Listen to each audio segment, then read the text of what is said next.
রথযাত্রা এটা সারা পৃথিবী জুড়ে রথযাত্রা অনুষ্ঠান হচ্ছে। আমাদের হরিণঘাটার এই যে মোদক বাড়ির রথ, এটা সুপ্রাচীন রথ এবং সেই বিগত বছরের মতো এবারও মানে এই এলাকার মানুষের একটা উৎসাহ আপনারা দেখতে পাচ্ছেন। এবার আমরা এই রথে বর্ণাঢ্য শোভাযাত্রার মাধ্যমে আমরা এই রথের ব্যবস্থা করেছি। প্রচুর পুণ্যার্থী ভক্তরা আমাদের এই রথযাত্রায় এসে সামিল হয়েছেন। আমরা এই হরিণঘাটের প্রাচীনতম রথের পক্ষ থেকে যারা এসেছেন ভক্তবৃন্দ, তাদের প্রত্যেককে আমরা অভিনন্দন জানাচ্ছি। এবং এটা ঐতিহ্যবাহী রথ, বহু প্রাচীন, মানুষের উৎসাহ তো এর মধ্যে থাকবেই। আর তার পাশাপাশি গোটা জেলা জুড়ে কিন্তু দেখা যাচ্ছে সকল দখলাদিদের জন্য আমাদের থাকলে শুভেচ্ছা, যাতে ভগবান জগন্নাথ যাতে প্রত্যেকটা মানুষকে ভালো রাখেন, প্রত্যেকে যাতে সুখে শান্তিতে বসবাস করতে পারেন। ভারতবর্ষ যেভাবে একটা সাম্প্রদায়িক বিভেদগামী শক্তি গ্রাস করতে চলেছি, পরম প্রিয় জগন্নাথ মহাপ্রভুর কাছে আমাদের এটাই প্রার্থ, মহাপ্রভু মানুষের শুভবুদ্ধি উদয় হোক।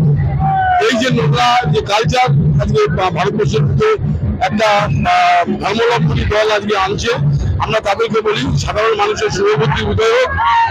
ভগবান জগন্নাথ মহাপ্রভু প্রত্যেকের মানুষের মধ্যে সেই শুভবুদ্ধির বার্তারা ছড়িয়ে দিক, এটাই আমরা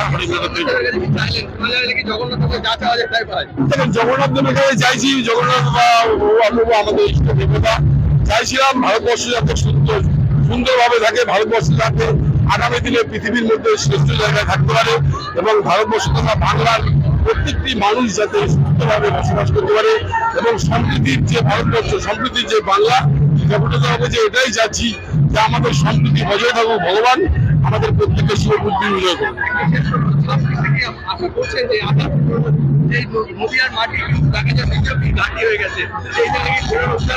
দেখুন, আমি প্রথমে বলি আজকে রাজনীতির কোনো ব্যাপার নেই। আজকে হলো আমাদের একটা উৎসবের দিন, আমাদের ধর্মীয় উৎসব। আমি একজন হিন্দু ধর্মাবলম্বী, আমি প্রথমেই বলেছি মানুষের শুভবুদ্ধি উদয় হোক। একটা ধর্মন্যাসী দল যারা শুধুমাত্র ধর্মকে দিয়ে মানুষকে বিভাজন করার চেষ্টা করছে, আমি তাই জগন্নাথ মহাপ্রভুর কাছে এটাই প্রার্থনা করি, জগন্নাথ মহাপ্রভু মানুষের শুভবুদ্ধির উদয় হোক। ধর্ম নিয়ে যারা এই হিংসার রাজনীতি মানুষের মধ্যে ছড়িয়ে দেওয়ার চেষ্টা করছে, সেই অশুভ শক্তির বিনাশ হোক, শুভ শক্তির উদয় হোক। ভারতবর্ষের সম্প্রীতির, ভারতবর্ষের সম্প্রীতির বাংলা সেটা অক্ষুণ্ণ থাকবে।